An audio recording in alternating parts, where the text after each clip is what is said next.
harapan pemilu 2024. Tuh. Kita mampu melaksanakannya dan melewati ini. Hadapi dengan senyuman. Yuk. Cek 2 3. Lanjut. Assalamualaikum warahmatullahi wabarakatuh. Kembali lagi di Cerita Kasamo Bawaslu Kabupaten Agam. Yang tentu kita pasti berbicara tentang memberikan informasi menarik berkaitan dengan pemilu atau pemilihan di seputaran Kabupaten Agam. Nah, sahabat Bawaslu dimanapun berada, dalam pelaksanaan program dan kegiatan Bawaslu Kabupaten Agam didukung oleh ketersediaan jumlah SDM Sekretariat Bawaslu Kabupaten Agam. Nah, saat ini kita akan bercerita berkaitan dengan staf Sekretariat Bawaslu Kabupaten Agam yang tentunya memiliki banyak pengalaman dan banyak harapan dan tantangan yang dalam melaksanakan tugas sebagai staf Sekretariat Bawaslu Kabupaten Agam. Nah, untuk itu kita akan bercerita bercerita bersama staf Sekretariat Bawaslu Kabupaten Agam, yaitu Saudari Unang Nancy dan Giska. Nah, okay. Nah, sahabat Bawaslu dimanapun berada, kita akan bercerita berkaitan dengan staf Sekretariat Bawaslu Kabupaten Agam. Nah, kita persilahkanlah dulu kepada kakak-kakak kita untuk perkenalkan diri. Silahkan Kak Unang. Ya. Hai sahabat Bawaslu, saya Unang Nancy, staf divisi pengawasan dan hubungan antar lembaga. Halo sahabat Bawaslu semuanya, saya Giska dari staf keuangan Kabupaten Bawaslu Kabupaten Agam. Nah, itulah sahabat Bawaslu, kakak-kakak kita dari staf Sekretariat Bawaslu Kabupaten Agam. Nah, bersama kakak-kakak cantik ini kita akan bercerita berkaitan dengan tugas dan fungsi di staf Sekretariat Bawaslu Kabupaten Agam. Nah, sahabat Bawaslu, kalau boleh tahu, Unang sejak kapan sih bergabung di Bawaslu gitu? Kalau Unang bergabung di Bawaslu itu pertama ya di tahun 2017 sekitar bulan Oktober kalau nggak salah, itu masih Panwaslu Kabupaten Agam. Oh, Panwaslu ya. Kemudian di tahun 2018 ketika Panwaslu ditetapkan untuk menjadi suatu lembaga, maka berubah menjadi suatu badan. Nah, Unang bergabung di Badan Pengawas Pemilu Kabupaten Agam tahun 2018 sampai dengan saat ini. Oh, gitu ya. Udah lama juga ya Unang ya? Lumayan hampir 5 tahun ya, tidak terasa 5 tahun. Kalau Kak Gis sendiri gimana? Sudah sejak kapan bergabung di Bawaslu? Sama dengan Unang dari 2017 itu di Panwas sebelumnya ya Nang ya. Di 2018 kita beralih lembaganya jadi Bawaslu. Alhamdulillah masuk lagi 2018 sampai sekarang. Unang atau Kak Gis sih pernah nggak menjadi penyelenggara pemilu gitu? Nah itu. Kalau Giskanya nggak pernah, karena di 2015 langsung jadi staff. Oh, belum pernah ya? Belum pernah. Kalau Unang sendiri gimana Nang? Kalau Unang sejarah jadi penyelenggara itu dari tahun pemilu 2014. Oh, 2014. 2014 itu kan pemilunya itu ada legislatif, kemudian pemilu presiden. Kan 2 kali di 2014. Nah, awalnya itu mulai dari bawah. Mulai jadi penyelenggara teknis. Sebagai KPPS di TPS untuk 2 pemilihan tersebut. Kemudian di 2015 kan pemilihan kepala daerah atau pilkada. Jadi sebagai penyelenggara teknis di tingkat kecamatan atau PPK-nya gitu. Waktu dulu di bagian divisi data pemilih. Nah, setelah 2015 selesai vakum, punya aktivitas lain. Kemudian ketika Panwaslu buka, melamar menjadi staf Sekretariat Panwaslu di 2017. Nah, sampai dengan saat ini karirnya dari bawah. Oh, pernah ya? Nah, jadi penyelenggara juga sih. Senior. Staf Sekretariat Bawaslu Kabupaten Agam, kalau Unang kan bagian PHL itu kan, staf pengawasan. Kalau boleh tahu bisa nggak digambarkan secara umum bagaimana sih kerja-kerja pengawasan gitu kan, supaya sahabat kita yang di luar coba mengetahui ini loh pengawasan itu gitu kan. Berat deh Mae. Silakan. Pengawasan apa ya? Kalau bicara Bawaslu berarti identik dengan pengawasan. Nah, Bawaslu itu rohnya adalah pengawasan. Bukan berarti divisi lain tidak mempengaruhi Bawaslu, cuma pengawasan itu punya apa sih? Punya tantangan tersendiri gitu. Tantangan apa ya? Konsepnya berat sih, nggak juga berat sebenarnya. Cuma kemampuan kita untuk melakukan pengawasan, analisa data, kemudian praktek di lapangan itu mempengaruhi pola kerja kita sehari-hari sebenarnya. Ketika ada tahapan, kita analisa datanya nih, kita analisa semua aturan yang berkaitan dengan tahapan tersebut, kemudian kita banyak sih kaitan-kaitan dihubungkan ke sini, kemudian analisanya seperti apa, kemudian di dalam pengawasan nanti ketika mengawasi KPU kan misalnya, itu prakteknya gimana. Nah, jadi tantangan-tantangan kayak gitu sih banyaknya di pengawasan. Kemudian, apa lagi ya? Asiknya di pengawasan semua data itu penting ya? Enggak, kalau pengawasan itu sih identiknya gini, kayak detektifnya, Bawaslu, gitu kan. Matanya di mana-mana, telinganya harus di mana-mana, dan dia sebenarnya harus di mana-mana ketika ada pemilu atau pemilihan gitu. Semangatnya harus semangat pagi, selalu semangat pagi. Lumayan juga beratnya sih kerja pengawasan gitu Ya bagaikan CCTV lah contohnya kan. CCTV itu harus dimanapun berada. Nah untuk kepemiluan ya Unangnya jadi CCTV-nya dimanapun berada. Itu ya Unang ya. Pergi pagi pulang pagi ya. Nah gitu. Nyanyi jadinya kayak lagu. Kalau Kak Giska sendiri bagaimana sebagai staf keuangan gitu kan? Di bagian keuangan kita ada beberapa bagian. Kalau untuk pembagian di keuangan itu, nah saya dapatnya di bagian pengelolaan data untuk keuangan kita. Itu namanya SAS dan sekarang Sakti. Kalau untuk pengelolaan keuangannya tadi itu ada namanya Kapera dan Rani. Jadi di 2015 dengan sekarang itu sangat berbeda. Kalau di 2015 di keuangan pengelolaan itu tidak ada yang namanya aplikasi SAS atau aplikasi yang memberikan rincian data ini yang dipergunakan, ini yang masih ada sisanya gitu. Dan ini akan langsung terpusat ke RI sendiri. Jadi kalau 2018 kemarin kita itu dana yang kita gelontorkan atau yang kita kelola untuk Bawaslu sendiri itu sudah ada rinciannya. Ini segini, dan itu sudah ada di proseduralnya di aplikasi. Jadi nggak bisa kita, misalnya kita pengen ini, melakukan ini, harus donanya segini, nggak bisa. Sesuai dengan yang diberikan, segitulah yang bisa kita lakukan gitu. Dan itu semua dirangkum di aplikasi sekarang. Barangkali itu yang saya tahu karena memang saya nggak di pengelolaannya langsung, tapi di aplikasinya. Kalau biasanya sih kan keuangan itu kan super sibuknya kan di akhir tahun tuh. Iya, laporan keuangan akhir tahun. Jadi kalau akhir tahun itu bagaimana saja sih progres kerja keuangan gitu? Karena kita per bulan, walaupun tidak ada BPK masuk, kita akan selalu melaporkan baik fisiknya, baik dari aplikasinya itu ke Bawaslu Provinsi. Oh, jadi kita lapor ke provinsi tiap bulan. Karena apa?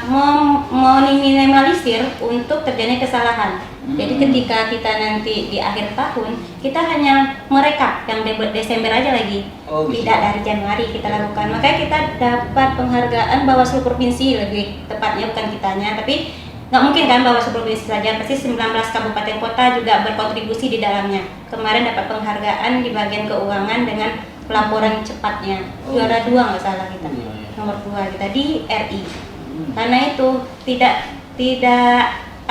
tidak berbelit-belit jadinya. Setiap bulan harus kita laporkan ke provinsi, baik itu aplikasi maupun fisiknya gitu. Jadi berkas-berkas keuangan itu tidak laporkan ke provinsi. Iya betul. Dan itu setiap bulannya Kak Vera Rani itu melaporkan rekapannya langsung ke provinsi, sedangkan Giska pribadi langsung itu ke RI. Jadi dicatat dulu sama provinsi, nanti itu akan diaplikasikan gabungan di RI kayak gitu. Makanya setiap bulannya kita tuh harus betul-betul apa yang kita keluarkan, yang kita laporkan itu betul-betul Harus ada bukti fisiknya gitu ya. buktinya. Kalau misalnya salah saja satu, misalnya dalam rangka perjalanan dinasnya bukan perjalanan dinas ke luar kota, itu bikin misalnya dalam kota dengan angkanya sekian ternyata itu untuk luar kota, itu akan dipertanyakan di KPPN nantinya, dan kita akan mengulang lagi mengeditnya kembali di KPPN. Itu yang pernah kita alami dulu.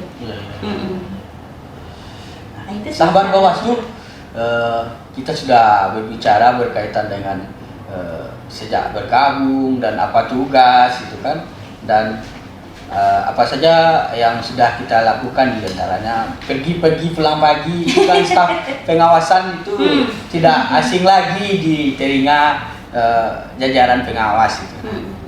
Kalau di Unang sendiri bagaimana sih dukanya dan harapannya sebagai staf PHL, staf pengawasan? Duka Nam. Jangan curhat Nam.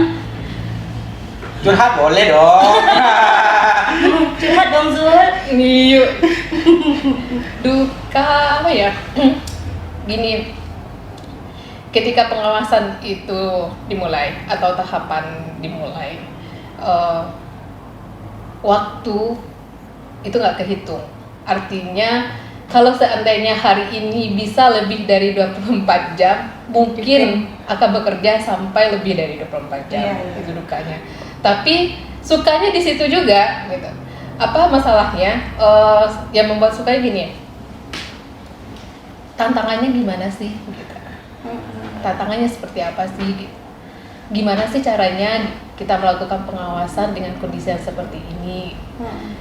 Gimana sih analisanya nanti kalau kita melakukan pengawasannya begini, pelaksana tugasnya seperti apa gitu kan? Kemudian pesertanya gimana? Itu kan tantangan-tantangan tersendiri yang harus kita pikirkan ketika melakukan pengawasan. Kemudian apa ya? Ketika melakukan pengawasan itu insting-instingnya itu harus diasah. Ketika ini dia melakukan pengawasannya begini nih, si ini melakukan kesalahan seperti ini, kita harus seperti apa? Apa yang harus kita lakukan? Kalau ya itulah dukanya, pergi pagi pulang pagi. Bahkan kalau masih ada waktu masih mau nambah. Kalau masih ada waktu bisa jadi gitu kan. Itu ketika sibuk-sibuknya gitu kan. Cuma kayak apa ya, terlibat menjadi salah satu pensukses pemilu gitu, bagian dari pelaksana pemilu, itu suatu kebanggaan aja, suatu kepuasan aja sih sebenarnya. Jadi orang yang terlibat di bagian penentu kehidupan negara lah istilahnya gitu kan. Itu suatu kebanggaan sih sebenarnya terlibat gitu. Dan nggak jangka juga bisa terlibat di Bawaslu gitu. Karena kemarin sudah pernah merasakan teknis seperti apa, sekarang pingin yang tantangan lagi nih gitu, tantangan yang pengawasan itu seperti apa sih sebenarnya gitu. Kalau Kak Giska sendiri bagaimana dukanya yang sering ini datanya keuangannya berapa sih sebenarnya kan? Itu kalau Kak Giska sendiri bekerja berkaitan dengan keuangan itu apa dukanya? Betul. Kalau dukanya barangkali ketika kita udah ada 16 kecamatan kita. Jadi aplikasi yang Giska pegang ini namanya SAS. Ya, SAS. Ini bukan aplikasi yang sembarangan kita bisa edit, tidak. Jadi kalau sudah ada 16 kecamatan nantinya, itu kan nanti disebar itu aplikasinya ke mereka untuk mereka rekap per bulannya. Nah disitunya tantangan Giska. Memang kata Una, kalau Una pergi pagi pulang pagi ke lapangan, ditambah lagi dengan laporan. Kalau Giska memang lebih banyaknya di ruangan. Nah itu memang ya terasa memang kadang nggak pulang. Pernah ngalamin sih beberapa kali kayak Unang sih yang pagi pulang pagi hampir everyday. Kalau Giska sih enggak. Palingan akhir bulan akhir bulan itu rekapan dari kecamatan itu yang tantangan sekali. Nggak usah ya dibuka aibnya, yang pentingnya cara mengedit kita untuk memasukkan kembali ke aplikasi yang ada di kabupaten dan aplikasi yang ada di provinsi itu. Allahu Akbar. Jadi kalau di SAS itu kita nggak boleh salah ya? Tidak, sama sekali tidak boleh. Karena tantangannya nanti itu berefeknya di provinsi. Karena kan kita semuanya muaranya ke provinsi lagi. Uang-uang yang telah kita terima akan kita laporkan ke provinsi lagi. Nah gitu. Sedikit salah aja, ya namanya nominal ya Zul ya. Kalau nominal 1 nol aja hilang bagaimana? Ya. Betul kan Zul? Jauh perubahannya. Walaupun di manual mereka nanti bagus, ketika di aplikasi salah, yang dipakai itu laporan aplikasi kita. Sampai saat ini pun Rani atau Kak Vera kalau melaporkan ke provinsi itu memang pakai yang dari SAS-nya. Dari SAS-nya. Kalau di SAS salah, ya kita harus melapor ke KPPN begitu. Ketelitiannya lumayan harus Kalau pakai double penelitian. Betul, kalau di aplikasi. Beda lagi nanti di pengelolaan itu nanti kita bahas. Ada waktunya. Di cerita selanjutnya. Nah, kalau tadi kita sudah bicara duka, bicara kegiatan. Nah, kira-kira apa sih harapan, apa masukan dalam menyongsong pemilu 2024? Harapan pemilu 2024. Tuh. Kita mampu melaksanakannya dan melewati ini. Tapi dengan senyuman. Harapannya tetap mampu melewati pemilu ini, mampu mengawasi menjalankan tugas dengan baik. Betul. Karena kan agak berat bahasanya pemilu dan pemilihan yang beririsan.